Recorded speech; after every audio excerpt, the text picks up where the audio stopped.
You know, Jeff, one of the things that I think is most critical, especially when you look at Colonial Pipeline and all of the attacks and hacks and malware that's coming across, and nation states with Ukraine, everything's going on, IT-OT alignment is so critical. Sure. What are your thoughts? Sure. Well, it's tough, right? My background is with Department of Energy Yep. and NNSA.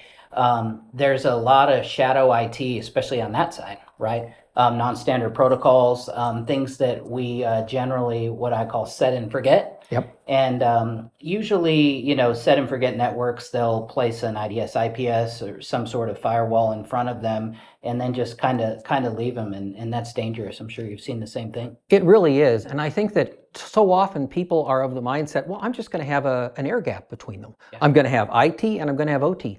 And what I don't think people realize, especially accelerated with the pandemic, is that there are lots of access points in. And I can tell you, as a retired naval intelligence officer, adversaries are looking for the simplest and easiest way in, and they will find a way that you've actually connected and allows east-west lateral movement to go after what you just described. Yeah. So I think that if we can position it so that IT and OT are aligned, and as IT modernization occurs, we're seeing more and more organizations, federal organizations, state and local, industry, begin to take a look at how can we optimize the coordination between the IT people and the mission people so that you have a coordinated outcome for security and it improves the business and the missions as well. Yep. So what are you seeing in terms of analyzing workflows and that for OTICS? So I think that most aren't doing it. And I think, unfortunately, that's the area we have to go into. And I think it's because they assume that they're air-gapped in that area. But let me give you an example. So with Colonial Pipeline, everyone assumes that that was an OT attack. It was an IT attack. It was a self-inflicted denial of operational technology capabilities because they wanted to be paid for the gas that they were pumping, and the IT application was hacked at that point. Also, they couldn't track the flow of gasoline, which was also on the IT side of things. So the inextricable linkage between IT and OT is so important for all of our clients with critical infrastructure components to be able to play with. So I think the more that we can help them understand that if you think about this holistically, and you take something like an identity services engine, which is a zero trust policy decision point, you take a look at the industrial Ethernet and regular Ethernet switches, which are the policy enforcement points, and then you bring visibility awareness or anomalous activity detection, which would be Stealth Watch on one side, or Secure Network Analytics, the new name, or Cybervision on the OT ICS side. You have a winning strategy across the board. And I think clients are excited about that when we've had those conversations. And that's the beauty of Cybervision, integrations with things like DNA Center, ICE, the overarching policy. And like we're going to talk about later, the switches as policy enforcement points, right? The visibility across domain, but also, between wired and wireless. You start gathering telemetry and overall analytics between all of those points. It's pretty effective. It is, and the thing I really like is it keeps us consistent with the theme that we're talking about, multi-domain architectures. Most people assume that they need a siloed approach to OT and a siloed approach to IT security. You don't. ICE brings both of those together, and you just then get the visibility components, make them aware. ICE becomes the policy decision point for both, which means you can track east-west movement no matter where the adversary is going.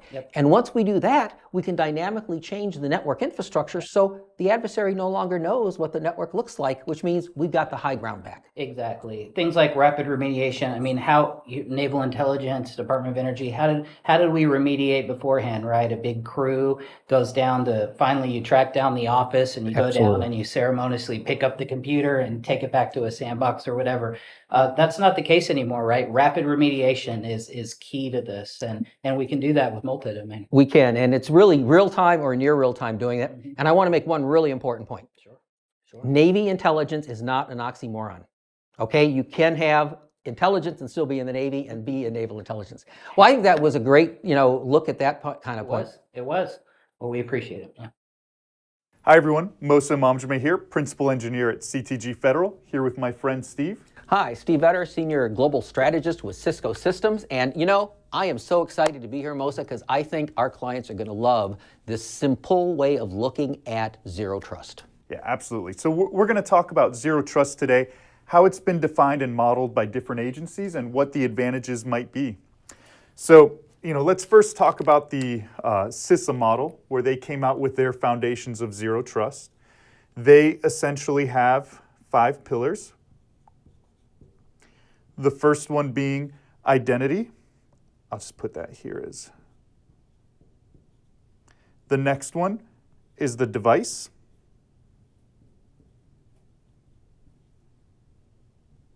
And then they've got the network and environment. I'll just abbreviate this as NET. And then the application or workload. And then finally, we've got the data. But underneath all of this, you need to have a strong foundation, and that's provided through visibility and automation. And analytics. Oh, sorry, and analytics, that's correct.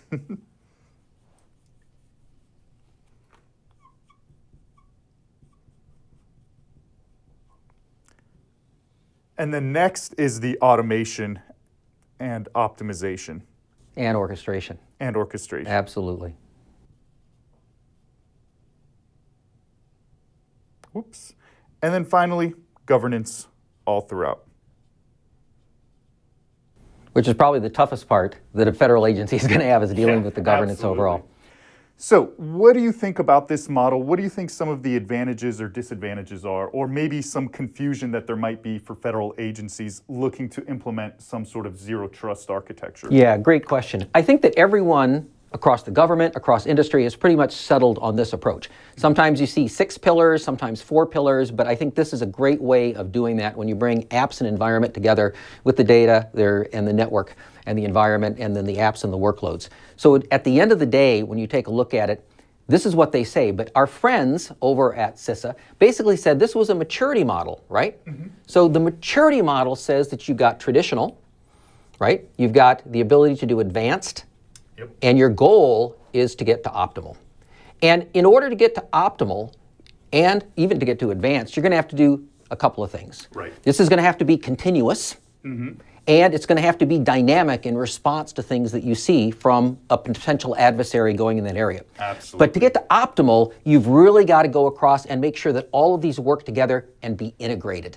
So as you take a look at the maturity model, you got the basic pillars. If you remain within the maturity model, our adversaries are going to take your lunch away because they are looking for ways to go against the infrastructure that the United States government has and to penetrate, and they're doing the simplest, easiest way.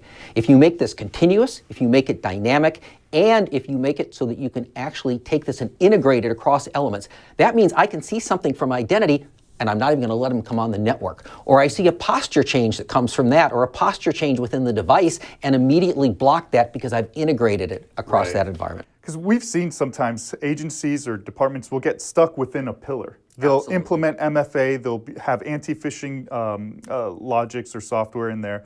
They'll manage their devices. Maybe they know the security posture of the device, but they're not actually taking any actions based on the identity, the device, or the network the user may be coming from. So what do you propose they look at instead of, getting stuck in these pillars and focusing on one thing? How should they look at this? So I think the key is reorienting it a bit. So the Cybersecurity and Infrastructure Security Agency has focused on these areas. Mm-hmm. But our friends in the Department of Defense that have also adopted the same model, Defense Information Systems Agency in particular, basically said, this visibility analytics really should be over here.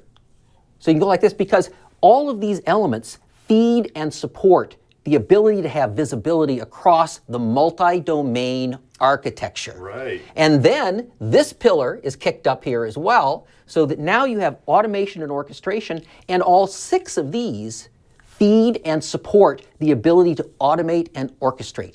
Because when you detect anomalous activity, you need to be able to know, is that a network issue that needs to be resolved and is not a threat, mm-hmm. or it potentially could be malicious, and I need to now automatically orchestrate the environment and response. And here's the neat thing. Mm-hmm. If we really are dynamically changing the network infrastructure in response to this, and I'm a former naval intelligence officer, so I'm going to go back to my days in the Navy, we call this intelligence preparation of the battlefield. Mm-hmm. And I know what I know because I've been seeing what's going on. Now remember, zero trust assumes that you have adversaries inside the network. Now we're to the point of saying, wait a minute, if I've dynamically changed the network, everything they knew is no longer relevant. Right. Because it has changed. So the high ground, which is what we want in military, the high ground now comes back to us, and we're no longer responding to our adversaries. We're dynamically changing our infrastructure so that they don't know what it looks like and how it's operating, and that gives us the advantage coming back. So you can't accomplish zero trust without automation and orchestration. Think about it. You've got hundreds, thousands, maybe more devices connecting to your network. How do you check the security posture? How do you check the identity and the network and apply a policy, make a decision dynamically and on the fly? You can't do that without automation and orchestration. Absolutely. The days of manual no longer exist for the federal government and any of the agencies associated with it. It has to be in response to an adversary who has advanced AI ML tools, because unfortunately some of our tools fell into their hands because they were that good at hacking some of our national agencies. And now they take those abilities and spin it. But what they're always looking for is the easiest way. They don't want to expend unnecessary resources. But you got to keep in mind, these are nation states that are looking at what can be done. And as I learned when I was the executive secretary back at the turn of the century for a defensive information warfare panel from the National Research Advisory Council, which is a group of the brains of the United States that advises the Navy. And I learned at that point, assume they're inside the network. Yeah. So I mean, the Navy and the military assumed this for a long time. The rest of the world is getting on board that there's an adversary inside. And if we can dynamically change that infrastructure, man, we now begin to take the high ground back, as I said earlier, and run with it. But you know what really brings this home? Is if there are specific use cases that we show that can walk through what those elements are. And we're fortunate enough because Jamie has been working with us on all of these Lightboards. Oh, so yeah. What do you say, Jamie? Come on up and let's take a look. Yeah. And with the beauty of digital, look, Jamie's here. So, Jamie, we were talking about use cases, really bringing home how these constructs can be operationalized. And I know you live and breathe this on a daily basis. This is my kind of favorite thing to do, which is to take that high level and start to break down what are the pieces and how would this apply to real organizations. And if we take this basic use case, we can think about something like, let's call Bob our employee. He sits on a computer, and Bob needs to access some private application and data that's sitting within the organization. Okay. So this is our app or workload. Absolutely. In the center we have obviously a network, and Bob needs to access it. So how would we actually apply zero trust principles to this end-to-end architecture? We're going to take kind of a three-step methodical approach. The first is to establish trust. When we're thinking about establishing trust, in the identity function, we look at things like multi-factor authentication. We can also look at things like behavior. So this is, again, feeding down to your point of analytics. All of that's actually looked at within this bottom tier of the Because that behavior can change over time, right? So the ability to continuously do that, to your point, is essential. This is like practical and tactical things. Like Steve should never be VPN'd at the same time from New York and Florida at the same exact time. Could be a problem there. Improbable that would occur. So from a device standpoint, that's where we look at things like the vulnerabilities and risk associated with the device, the posture, and any type of behavior associated with that device. In federal, it's more about making sure that that meets the gold standard or baselines. So all of that data that you would traditionally have in something like continuous diagnostics and mitigation, that's actually feeding or helping us establish trust of that device. Now, the next part is really the network, where we're going to have some level of enforcement here. We're going to have enforcement in the other tiers. The network's job when we're establishing trust is to make sure that this device identity and the user identity actually is true, and validating that before allowing any level of access. On that application, it's going to be very similar things. I need to make sure that the device is compliant, it's patched, it's up to date, it meets my baseline. I also need to make sure that I'm able to create some level of policy enforcement. Now, whether that's within the network, within the app, within the data, within the device, or identity, all of those areas are actually policy enforcement points. So one of the key parts that you drew up perfectly to show the real use case is how visibility and analytics is going to be used, all of this data, to create policy within each of these tiers. And on top of all of that, the governance is actually informing the orchestration and automation engine, which helps us actually enforce least privilege access control. What does that mean? I can define that only Bob on a managed machine is able to access that application and that data. Bob's machine ends up with some level of vulnerability that has a high risk. I can immediately quarantine. Right. And that's the other part of this equation that I forgot to mention. That aftermath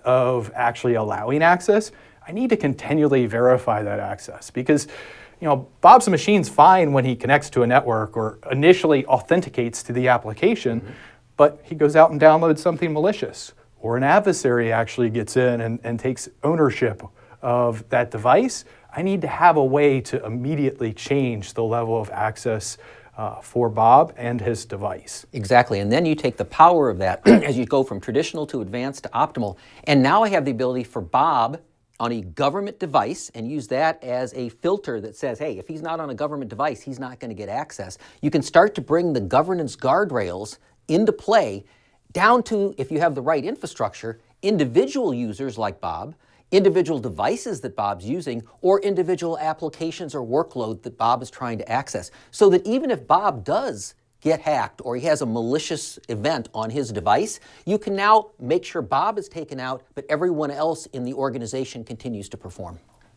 Absolutely true. And the last thing I want to mention here is this is all based on the mission or business. So the risk tolerance for one organization and one use case might be completely different than the other.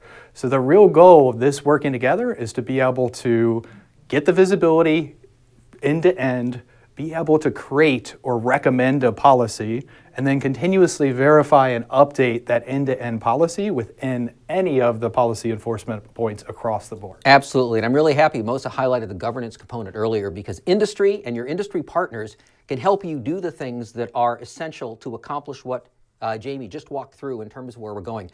I would submit the hardest part is getting your governance in place, thinking through the ramifications, and the more visibility you have with analytics to support what you're trying to do, with then automation and orchestration dynamically responding to what those indicators are, gives your organization the ability to work and operate as safely as possible, to manage that risk in the environments you are to accomplish your mission and to accomplish your business objectives. I love it, Steve. The last one I'll leave people with is I'll draw my own box, which is the Zero Trust strategy is what is actually going to help define all of the other box. Absolutely. And as soon as you talk about governance, how it informs the rest of the stack, how do we get to those definitions? It's through proper planning and strategy that will actually enable that end-to-end architecture. Yeah, and just building on that point, that's why this point is uniquely governmental. And this is where industry can help, but when you get down to this point, it's going to be what the government wants, whether it's high-value asset protection, what level of risk are you comfortable with. This is the key, and the strategy point you made is so essential to architect an end-to-end, multi-domained, zero-trust environment that allows you to accomplish the mission, in other words, the availability within the CIA triad, but also the integrity and the confidentiality of the information there, and that is the win-win-win. Absolutely. Thank you, sir. It was a great talking with you. Thanks for letting me join this one. Perfect.